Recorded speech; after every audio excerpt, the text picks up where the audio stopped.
Good afternoon.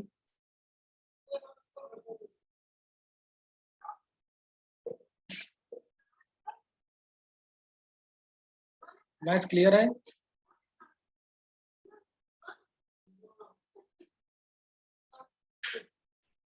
Now okay okay okay, thank you. तो आज हम लोग नया टॉपिक से डिस्कस करेंगे, जेनेटिक ड्रिफ्ट। जेनेटिक ड्रिफ्ट हम लोग पढ़ेंगे आज। तो genetic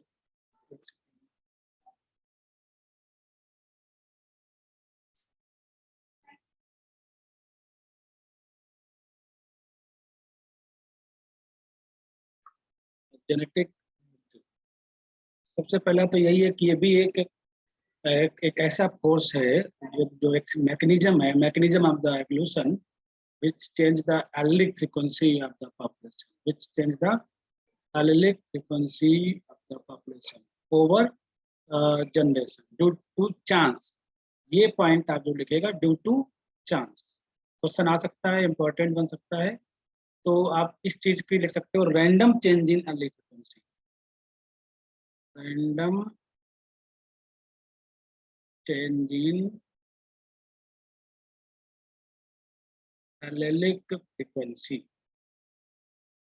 random change in allelic frequency just by chance, just by chance. ये भी पॉइंट लिख सकते हो अपना। फर्स्ट पॉइंट यहीं से स्टार्ट कर सकते हो। तो दूसरा पॉइंट ये आपका हो सकता है कि जैसे माइग्रेशन का इफेक्ट है आरडीबीन बैक्टीरियम के अर्ली फ्रीक्वेंसी को अल्टर करने का, म्यूटेशन का, ऐसे जेनेटिक ड्रिफ्ट भी क्या करता है, change the early frequency of the population over generation. ठीक है। सबसे बड़ी बात यहाँ पे, सबसे बड़ा इंपॉर्टेंट है, जो जेनेटिक ड्रिफ्ट है ये एक, this is A type of sampling error.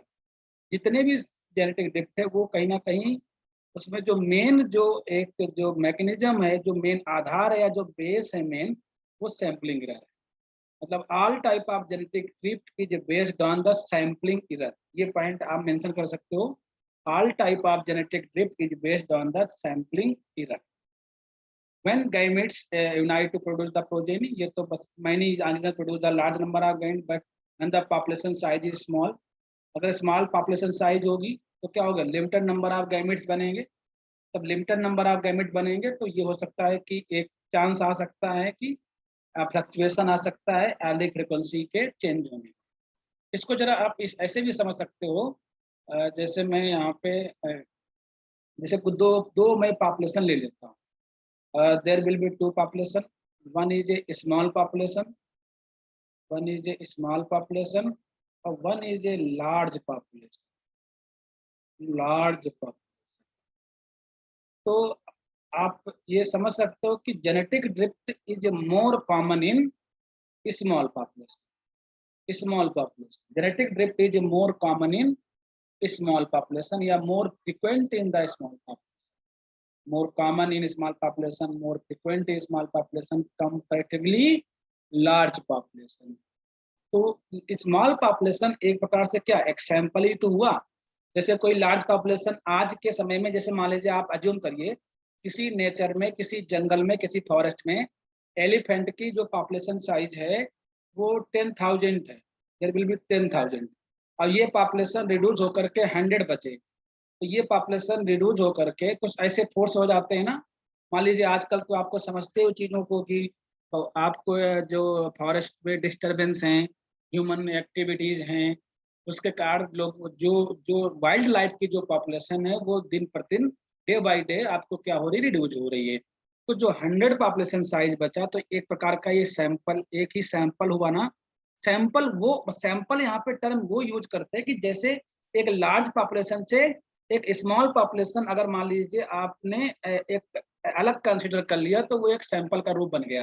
अब बताइए इस स्मॉल पॉपुलेशन में genetic drift is more common, genetic drift is more common in small population. अभी मैं बताऊंगा कैसे ऐसा होता है। Just by chance change in the allelic frequency more common. आप इस चीज को आप समझ सकते हो कि genetic drift is more common in small population. तो अल्टीमेटली आप जेनेटिक ड्रिफ्ट है वो more common in small population, change in the allelic frequency change in the allelic frequency, जितने भी सैम्पलिंग एरर हैं वो एलिक फ्रीक्वेंसी को क्या कर सकते हैं, चेंज कर सकते हैं, change the allelic frequency of the population. चलिए अब हम इसको समझाते हैं कि लार्ज पॉपुलेशन स्मॉल पॉपुलेशन में क्या है। जैसे मैं एक एग्जांपल लेके आपको समझाने की कोशिश कर रहा हूँ। जैसे मान के चलते हैं, एक एग्जांपल्स ले लें, एक सेकेंड।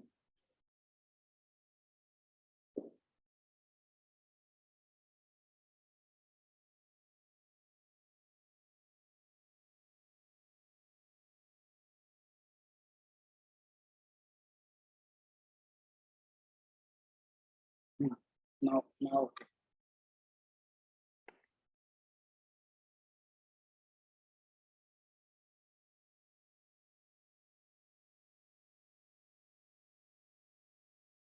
देखिए जैसे मान लीजिए ये जो पॉपुलेशन साइज है वो n इक्वल टू 10 है, और ये कोई पॉपुलेशन साइज है वो जो n इक्वल टू 10,000 है। तो this is a small population और this is a large population.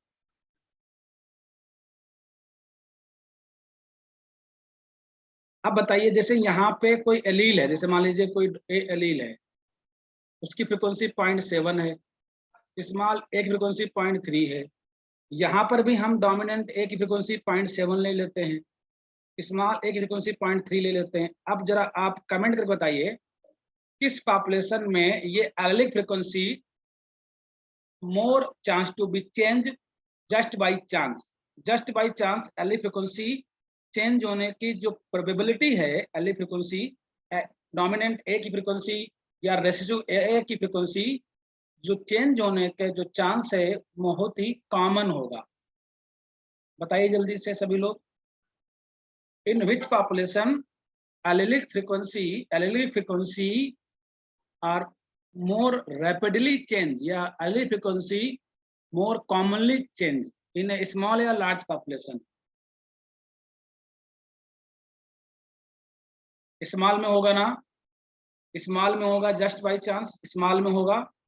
क्यों ऐसा होगा, देखो जरा मान के चलते हैं, यहाँ पे जब स्मॉल पॉपुलेशन है तो अगर कुछ भी ऐसा हुआ कि अगर एक इंडिविजुअल भी यहाँ से रिमूव हो गया, मान लीजिए यहाँ से एक इंडिविजुअल मैंने रिमूव कर दिया, अब बताओ एक इंडिविजुअल रिमूव करने से क्या होगा कि आपका बहुत फर्क आएगा, क्योंकि ये पॉपुलेशन साइज कम है और यहाँ पे 10,000 यहाँ पे अगर हम कोई एक रिमूव कर दें मान लेके चलते हैं तो उतना यहाँ पे नहीं आएगा।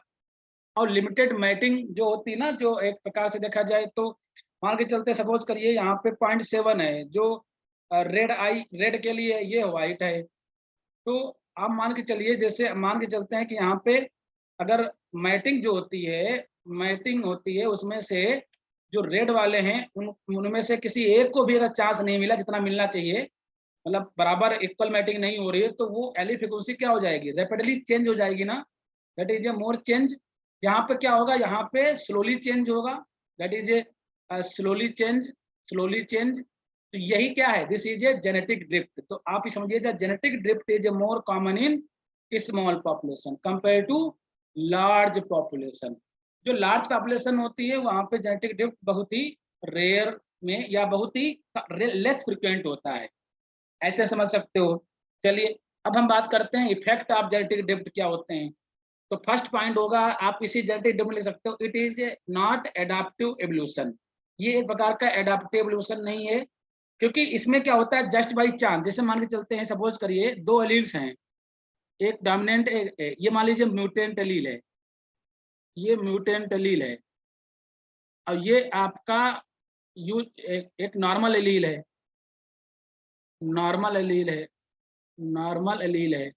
तो जेनेटिक ड्रिफ्ट के कारण क्या हो सकता है just by chance A allele select हो जाए, सेलेक्टेड, या फिर डोमिनेंट है, या फिर रेसेसिव ए म्यूटेंट एलील भी सेलेक्ट हो सकता है, सेलेक्टेड। तो जस्ट बाई चांस डोमिनेंट ए भी मतलब नॉर्मल एलील भी सेलेक्ट हो सकता है और म्यूटेंट एलील भी सेलेक्ट हो सकता है इन द पॉपुलेशन, जबकि म्यूटेंट एलील हार्मफुल है, उसको सेलेक्ट नहीं होना चाहिए था।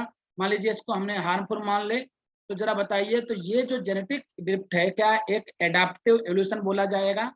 एडाप्टिव एवोल्यूशन वो होता है जहाँ पे यूजफुल एलील क्या होंगे उनको प्रेफर किया जाए उनको एडवांटेज मिले और जो हार्मफुल एलील हैं उस पॉपुलेशन से एलिमिनेट किए जाएं। तो हम जेनेटिक ड्रिफ्ट को एक एडाप्टिव एवोल्यूशन नहीं बोल सकते हो।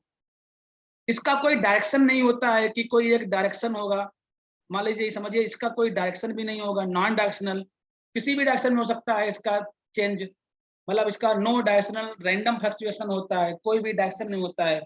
Genetic drift reduce the genetic variation, genetic variation जो होंगे पॉपुलेशन में वो क्या हो जाएंगे, रिड्यूस हो जाएंगे within the population. Next है change in allele frequency just by chance. Just by chance क्या होता है, एली फ्रीक्वेंसी यहाँ पे ये मैं बता चुका हूँ पहले। फिक्सेशन और एलिमिनेशन ऑफ सर्टेन एलील, मतलब किसी भी एलील को ये फिक्स कर सकते हैं या उसको एलिमिनेट कर सकते हैं, चाहे वो आपको हार्मफुल हो चाहे यूजफुल हो। Either harmful allele either useful allele can be fix can be eliminate. Fixation of neutral allele, यहाँ पे न्यूट्रल एलील फिक्स हो जाते हैं, जबकि आपको पता होना चाहिए कि न्यूट्रल एलील को अगर देखा जाए नेचुरल सिलेक्शन के द्वारा ना तो प्रेफर किया जा सकता था, ना किया जाता है, ना उसको एलिमिनेट किया जाता है, क्योंकि वो न्यूट्रल है, उनके न्यूट्रल एलील से कोई भी फिनोटाइपिक वेरिएशन तो आया नहीं। लेकिन जेनेटिक ड्रिफ्ट का न्यूट्रल एलील क्या हो सकते हैं, फिक्स हो सकते हैं, can be fix neutral allele bye genetic drift. ठीक है, किसी भी फ्रीक्वेंसी को ये वन कर सकते हैं, जैसे मान लीजिए सपोज करिए स्मॉल ए की फ्रीक्वेंसी 0.2 है, ये फ्रीक्वेंसी बढ़ करके 1 हो सकती है, 100% हो सकती है ना, या किसी की फ्रीक्वेंसी मान लीजिए इसकी 0.8 है तो इसकी फ्रीक्वेंसी 0 भी हो सकती है, मतलब किसी की फ्रीक्वेंसी 1 हो सकती है या फिर उसकी 0 भी हो सकती है। इसको समझिए ध्यान से, देखिए मान के चलते हैं, इस फिगर को अगर समझेंगे तो आपको जेनेटिक ड्रिफ्ट समझ में आ जाएगा। जैसे ये जेनेटिक ड्रिफ्ट है तो मैंने मान लिया कि स्टार्टिंग पॉइंट्स में जो फ्रीक्वेंसी है, क्यू की जो फ्रीक्वेंसी है मान के चलते हैं वो है आपका,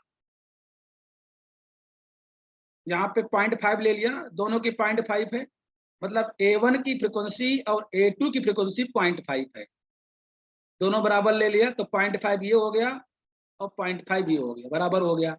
लेकिन आप देखिए अक्रॉस द जनरेशन किसी की आपको देखिए इस तरीके से ऊपर नीचे कहीं पे बढ़ रही है कहीं पे घट रही है और फिर यहाँ पे जाके 1 भी हो सकती है, कहीं पे आपको इस तरीके से आपको कुछ भी हो सकता है। तो ये जो फिगर रिप्रेजेंट कर रहा है ये किसको बता रहा है, random change in allele frequency across the generation. अब देखिए कितना ज्यादा आपको कोई भी चांस हो सकता है, आपको ये हो सकता है कि A2 की फ्रीक्वेंसी 1 हो जाए या A1 की फ्रीक्वेंसी क्या हो जाए 1 हो जाए, या फिर कुछ भी A1 की हो जाए कुछ भी A2 की हो जाए।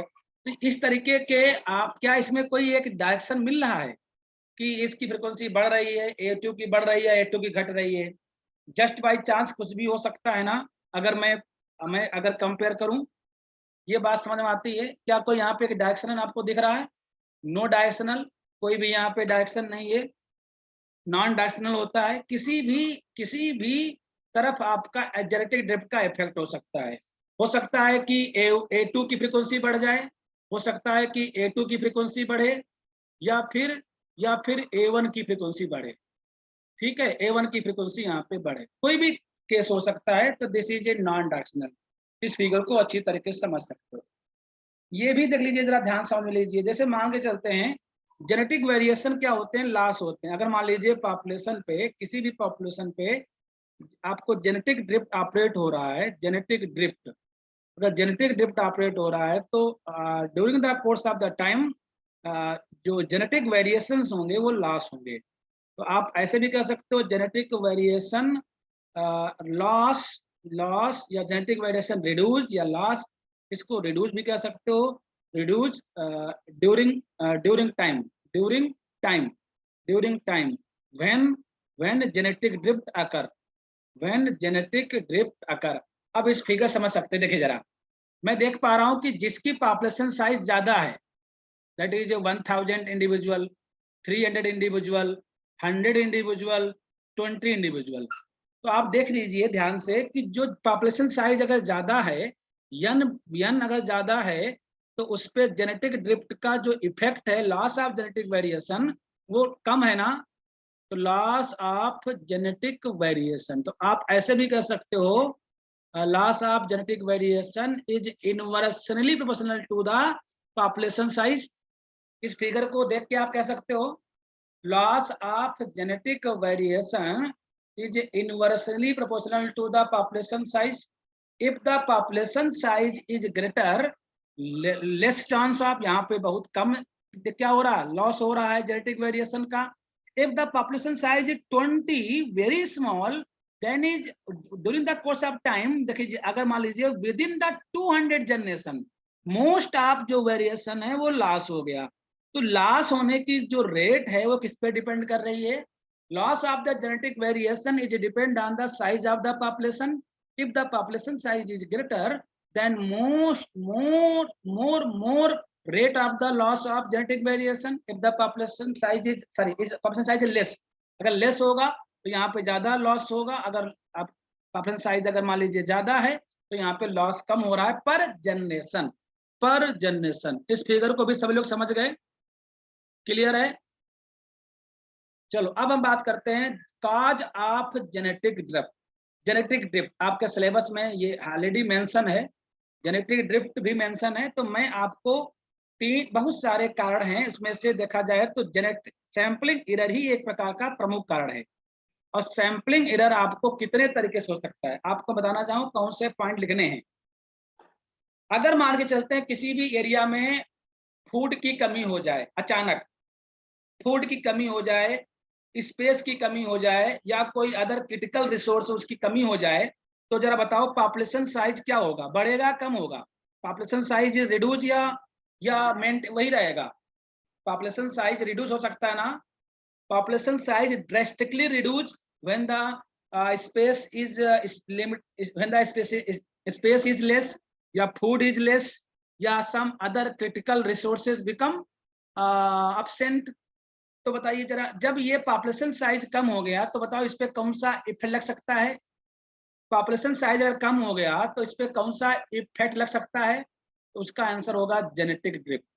तो एक तो कारण ये हो गया कि जेनेटिक ड्रिफ्ट का होने का कारण ये है कि अगर कहीं पे रिसोर्स की कमी होती है, फूड की कमी होती है, या फिर स्पेस की कमी होती है, फिर कभी आपको जेनेटिक ड्रिफ्ट अराइज हो सकता है. दूसरा कारण है founder effect. Founder effect, this is A founder effect. अब फाउंडर इफेक्ट को हम समझते हैं इस फिगर से. फाउंडर इफेक्ट को समझते हैं इस फिगर से. देखिए जरा, ये कोई एक सोर्स पॉपुलेशन है. This is a source population. This is a source मतलब मेन पॉपुलेशन है. यहाँ पे देखिए कुछ मेंबर येलो कलर में हैं और कुछ मेंबर कैसे हैं, रेड कलर में हैं, है ना. अगर मैं काउंट करूं तो 1 2 3 4 5 6 7 8 9 9 आपके आते हैं रेड में आते हैं. 1 2 3 4 5 6 आपके आते हैं येलो में, अगर मैं काउंट करूं. लेकिन फाउंडर इफेक्ट क्या होता है, इसमें से कुछ member, there will be some member, some में 1 भी हो सकता है, 2 भी हो सकते हैं, 3, मतलब कुछ 3 या 4 मेंबर, डिपेंड करता है कि अगर बहुत बड़ी पॉपुलेशन है तो 10 मेंबर कर लीजिए. Some member goes into new area,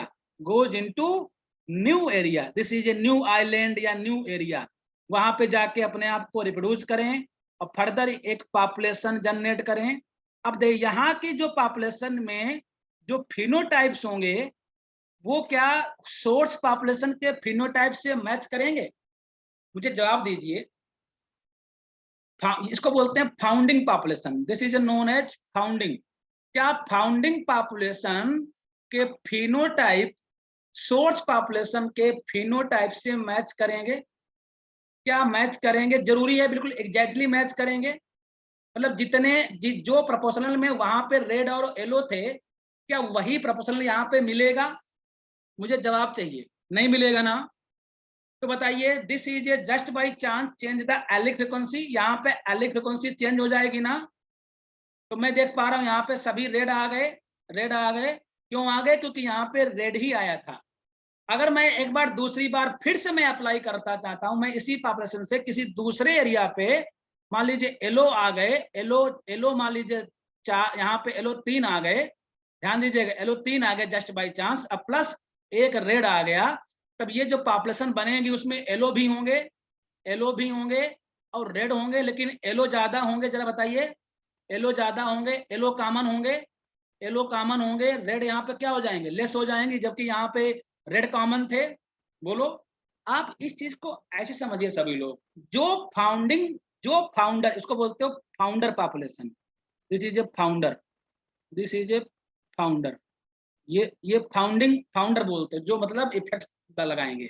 जो फाउंडर पॉपुलेशन में जो मेंबर आएंगे उसी के प्रोपोर्शनल में ही तो पॉपुलेशन डेवलप होगी किसी न्यू एरिया पे। This phenomena is known as genetic drift, this effect is known as genetic drift. Now is clear, now is clear, समझ में आ गया सभी को genetic drift? Now is clear?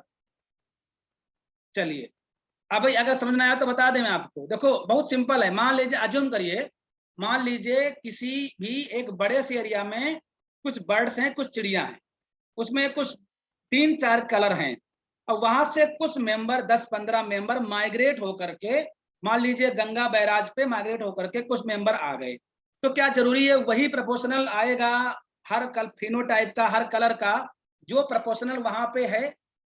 भाई तो रैंडमली उठाए ना, रैंडमली 10 लोग आ गए, अगर आपको एक रैंडमली उठाओगे तो फिर जस्ट बाई चांस होगा ना। मेरी बात समझ पा रहे हो? जब गंगा बैराज में वहां पे रुक करके वो रिप्रोड्यूस करें और बड़ी पॉपुलेशन बना दें, तो क्या ये पॉपुलेशन जहां से लोग आए थे बर्ड्स, उन दोनों के पॉपुलेशन में सेम प्रोपोर्शनल रहेगा उन कलर का? नहीं रहेगा ना, ये प्रोपोर्शनल बदल सकता है जस्ट बाई चांस, कुछ भी प्रोपोर्शनल हो सकता है, डिपेंड करेगा कि वो जो माइग्रेटरी बर्ड्स आई थी उनमें क्या प्रोपोर्शनल है, रेड का, व्हाइट का या ब्लू का, जो भी कलर हो, मैं अज्यूम कर रहा हूं, बस केवल एक मैं अज्यूम कर रहा हूं आपको समझाने के लिए गंगा बैराज पे। समझ में आ गया चीजों को? This is A founder effect, this is A founder effect.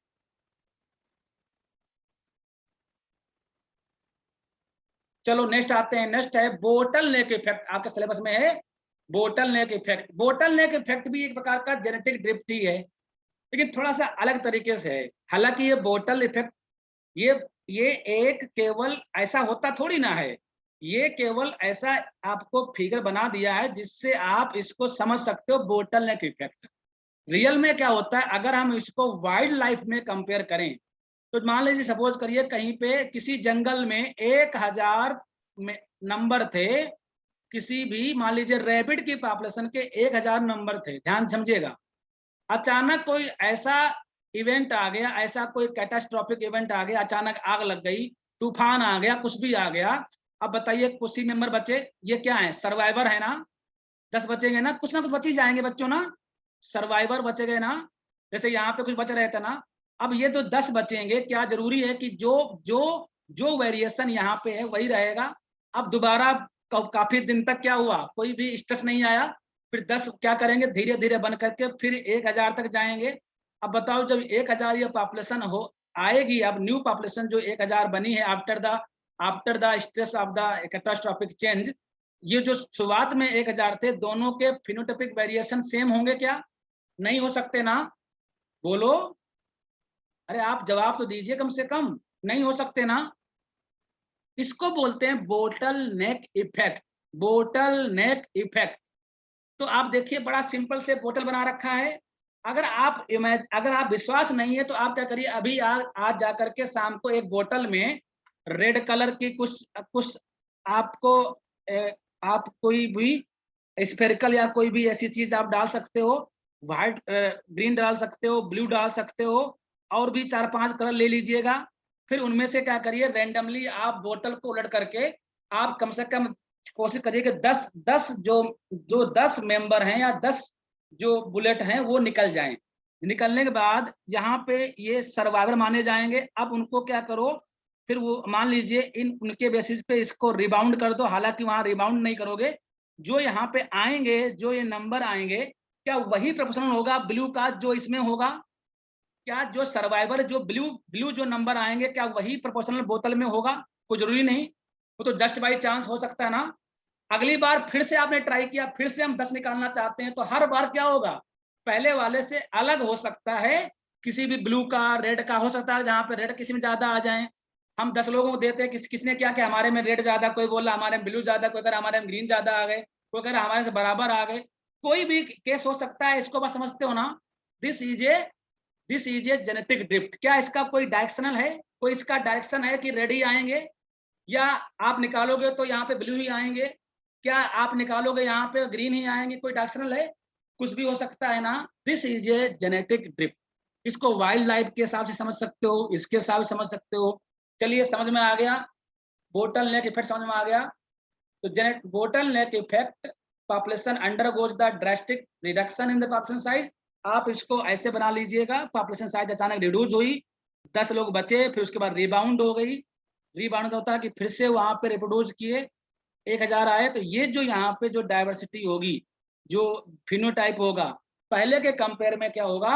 अलग होगा। There will be different phenotypic variation. Is it clear? सबको समझ में आ गया? तो नाउ आज जेनेटिक ड्रिफ्ट सबको समझ में आ गया कि नहीं आ गया? जल्दी बताओ, कोई डाउट हो जल्दी बताइए, नहीं फिर मैं दूसरे टॉपिक पे चलूंगा। हालांकि आज नहीं पढ़ाएंगे, नेक्स्ट टाइम पढ़ाएंगे सिलेक्शन, नेचुरल सिलेक्शन आपको पढ़ाएंगे, नेचुरल सिलेक्शन। जेनेटिक ड्रिफ्ट आपको समझ में आया? कोई डाउट नहीं है? चलो कोई, आप लोगों के पेपर कैसे हुए थे, क्या हुआ?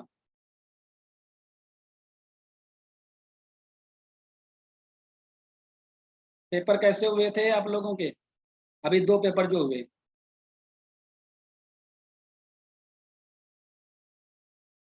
अच्छे हुए? ठीक ही हुए, ठीक ही हुए। सर ठीक हुए, चलो। टेक्निक्स में जितना पोर्शन हम पढ़ाए थे उसमें क्वेश्चंस आए थे?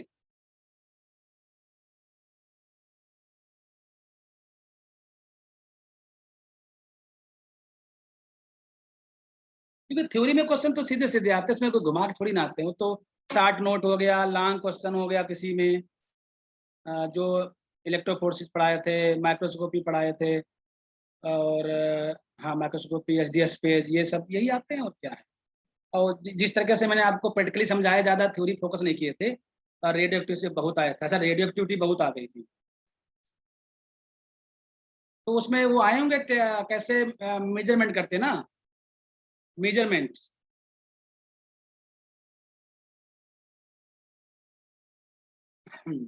चलो वो भी तो पढ़ाए थे। देखो अब हम आपको एक बात सुनो ध्यान से। आप एक काम करिए, हम लोग मेरे लिए, कि इसके प्रीवियस पेपर ले लो, और जेनेटिक्स के जितने क्वेश्चन, जेनेटिक्स के, मॉलिक्यूलर बायोलॉजी के नहीं, जेनेटिक्स के क्वेश्चन, मतलब 3rd यूनिट नहीं, 4th यूनिट के क्वेश्चन और 5th यूनिट के क्वेश्चंस, जितने भी क्वेश्चंस आए हैं या आपके पास मिल जाएं, वो हमको क्या फोटो खींच करके लिख करके भेज सकते हो? क्योंकि हम चाहते हैं कि आगे की क्लास आपकी प्रोडक्टिव बने, ना कि हम, क्योंकि सिलेबस का कोई पता नहीं कौन सी चीजें पढ़ाते रहो। हमारे सीनियर को प्रमोट, अरे सीनियर के सीनियर भी तो हो सकते हैं, कहीं से कुछ जुगाड़ कर लो। आप लोग तो कर सकते हो, कोई ना कोई तो कर ही सकता है, उनके पास ही नहीं। नहीं झूठ बोलते हैं, होंगे जरूर, देते कहाँ आजकल जल्दी कोई। इससे बढ़िया हम ही अगर कहीं कर लें तो हम भी, हाँ 1-2 पेपर तो ढूंढ ही लो कम से कम। कोशिश करो, हो जाएगा, उम्मीद है, उम्मीद है आप लोग कर लोगे।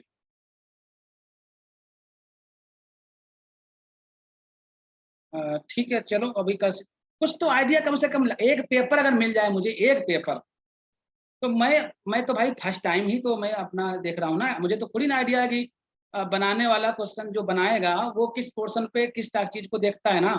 मैं एक पेपर मिल जाएगा तो मुझे एक अंदाजा हो जाएगा कि ये एक्चुअल में ये किस एरिया से ज्यादा पूछते हैं चीजें। तो आगे क्लास को हम थोड़ा सा चाहते हैं, हालांकि ये सब पढ़ाया आएगा सब, ये वैसा नहीं कि नहीं आएगा, लेकिन ये होगा कि हम थोड़ा सा आगे क्लास को थोड़ा और प्रोडक्टिव बनाना चाहते हैं।